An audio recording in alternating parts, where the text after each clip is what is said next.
I wasn't planning to write this, not tonight, not after days of waiting that felt heavier than words could hold. But sometimes a conversation reframes everything.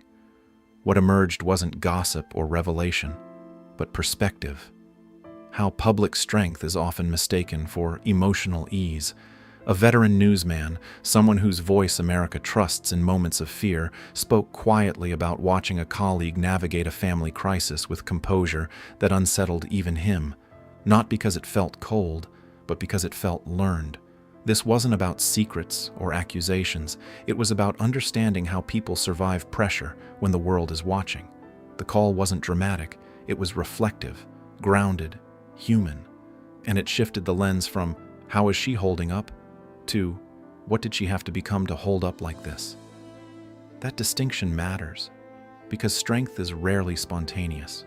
More often it's practiced over a lifetime, taught by example, reinforced by expectation, and carried long after the lesson stops being useful. Strength as an inheritance. Some families pass down heirlooms or traditions. Others pass down rules for survival. In this case, strength wasn't encouraged. It was required. Emotional control wasn't praised. It was assumed. From an early age, resilience became less of a trait and more of a responsibility. The idea was simple and unforgiving. When life tightens, you do not unravel. You organize. You move forward.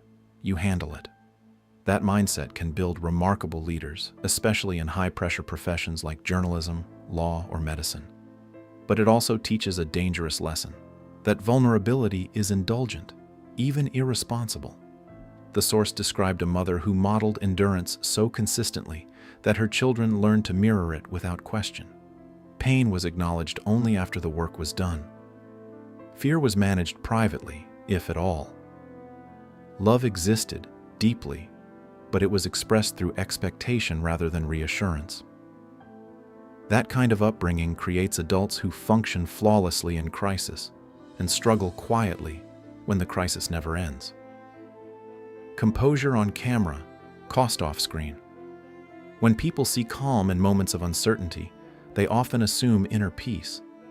In reality, composure is frequently a professional skill, sharpened by repetition.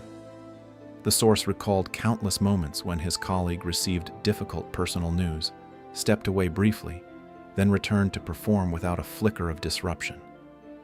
It wasn't denial, it was discipline. The ability to compartmentalize, to delay emotional response until a safer moment, is invaluable in broadcast news. But when that skill becomes the default response to personal pain, it can turn inward. Instead of processing fear or grief, it gets filed away like unused footage. On screen, the delivery is steady, measured, reassuring. Off-screen, the emotional backlog grows. The public applauds the grace, unaware of the private toll. This isn't a criticism, it's a recognition. The same traits that make someone exceptional at their job can quietly exhaust them when life demands more than professionalism can provide. Responding, not reacting. One insight that stood out was the deliberate pacing of public communication during crisis. Silence, often interpreted as detachment, was actually restraint. Gather facts, understand the landscape, speak when your words will matter. That philosophy mirrors newsroom instincts but often originates much earlier. In families shaped by hardship, reacting emotionally is seen as risky. Response, by contrast, implies control. Every statement becomes structured, intentional, almost scripted. Not because it lacks sincerity, but because chaos feels unsafe. The source pointed out how messages followed a familiar cadence: gratitude, context, clarity, then request. It resembled a news brief because that format offered order and disorder. This approach isn't about suppressing feeling, it's about containing it. The danger is that containment, over time, becomes confinement. When every response is curated for effectiveness, there's little room left for raw expression. And yet, for someone raised to believe control equals care, it feels like the only respectful way forward. Love with conditions. At the heart of this dynamic is a complicated truth. Love can be genuine and still feel conditional. When approval is tied to performance, staying strong, staying composed, staying useful, it teaches children that worth must be demonstrated, not assumed. The source reflected on moments where affirmation came not through comfort, but through encouragement to endure. You're better than this. You'll get through it. Statements meant to empower can, over time, to prove competence, rather than seek to prove competence, rather than seek solace. This doesn't mean affection was absent. It means it was framed through resilience. The tragedy is that when circumstances arise where resilience isn't enough, the person most practiced at strength may feel least allowed to ask for help. Love becomes something to earn, again and again. Parenting as quiet rebellion. Interestingly, the source noted a shift when this same woman became a parent herself. The rules softened. Tears were allowed.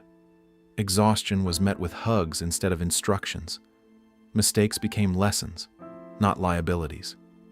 What looked like gentle parenting was, in fact, a quiet rewriting of history. By giving her children emotional permission she never had, she was acknowledging a gap she once normalized. But in moments when her own parent needed her, those old rules snapped back into place. The muscle memory of strength returned. It's hard to unlearn survival strategies when the stakes feel existential.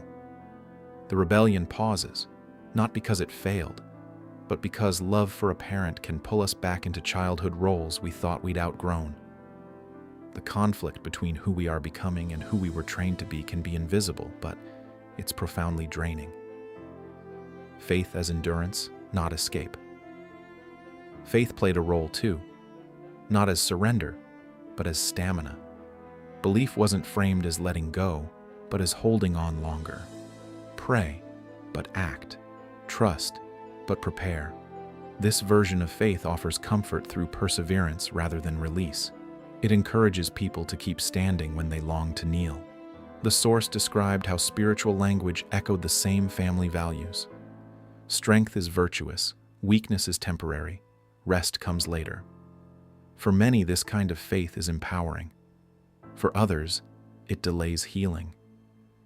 When faith reinforces the idea that endurance is holiness, it can make vulnerability feel like moral failure. In crisis, prayers sound less like pleas and more like affirmations of resolve. There is beauty in that resolve, but also loneliness. Because sometimes faith should say, "You can stop now." And for someone who has never been told that, stopping feels impossible.